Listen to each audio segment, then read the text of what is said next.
Mulai 1 Juni 2026, ekspor komoditas strategis Indonesia bakal berubah total. Pemerintah resmi membentuk BUMN baru bernama PT Danantara Sumber Daya Indonesia atau PT DSI yang akan menjadi eksportir tunggal sejumlah komoditas SDA penting Indonesia. Tak cuma itu, DSI juga segera membuka rekrutmen besar-besaran untuk tenaga profesional dari berbagai bidang.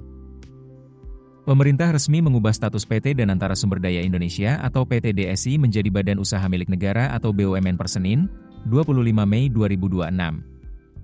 Sebelumnya, perusahaan ini merupakan perusahaan swasta nasional yang baru dibentuk pada 18 Mei 2026. Namun kini, DSI diproyeksikan menjadi pemain utama dalam sistem ekspor sumber daya alam Indonesia.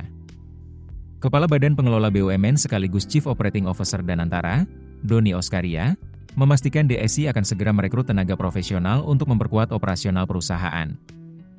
Menurut Doni, proses perekrutan dilakukan oleh tim khusus dan terbuka bagi profesional dari berbagai latar belakang. DSI nantinya akan berfungsi sebagai BUMN khusus ekspor yang memegang peran sebagai eksportir tunggal sejumlah komoditas strategis Indonesia. Pada tahap awal, komoditas yang akan dikelola meliputi crude palm oil atau CPO, batu bara, dan ferrous alloy atau paduan besi. Skema ekspor satu pintu ini akan mulai diterapkan pada 1 Juni 2026 sebagai tahap awal, sebelum diberlakukan penuh pada 1 Januari 2027. Chief Investment Officer Danantara, Pandu Patria Syahrir, menegaskan bahwa PT DSI merupakan entitas baru dan bukan hasil transformasi dari BUMN lama. Hal ini berbeda dengan sejumlah BUMN lain di era Presiden Prabowo Subianto yang merupakan hasil pengalihan perusahaan existing, seperti Agrinas Palma Nusantara, Agrinas Pangan Nusantara, dan Agrinas Jaladri Nusantara. Dalam data Direktorat Jenderal Administrasi Hukum Kementerian Hukum, sebelumnya PT Danantara Investment Management tercatat memegang mayoritas saham DSI. Namun setelah resmi menjadi BUMN, struktur kepemilikan berubah.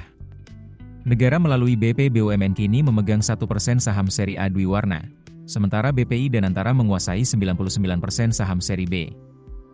Perubahan status ini juga diperlihatkan dalam unggahan Instagram CEO Danantara, Rosan Ruslani. Dalam unggahan tersebut, Rosan terlihat bersama Doni Oskaria dan Pandu Patria Syahrir menandatangani dokumen perubahan status PT DSI menjadi BUMN Persero. Langkah pemerintah membentuk DSI dinilai menjadi bagian dari strategi besar penguatan tata kelola ekspor nasional sekaligus meningkatkan kontrol negara terhadap komoditas sumber daya alam strategis. Kini publik menanti, apakah kebijakan ekspor satu pintu lewat DSI benar-benar mampu meningkatkan nilai ekspor Indonesia dan memperkuat penerimaan negara. Keputusan bisnis terbaik datang dari data, bukan tebakan. Mudah berlangganan Business Insight dengan subscribe with Google.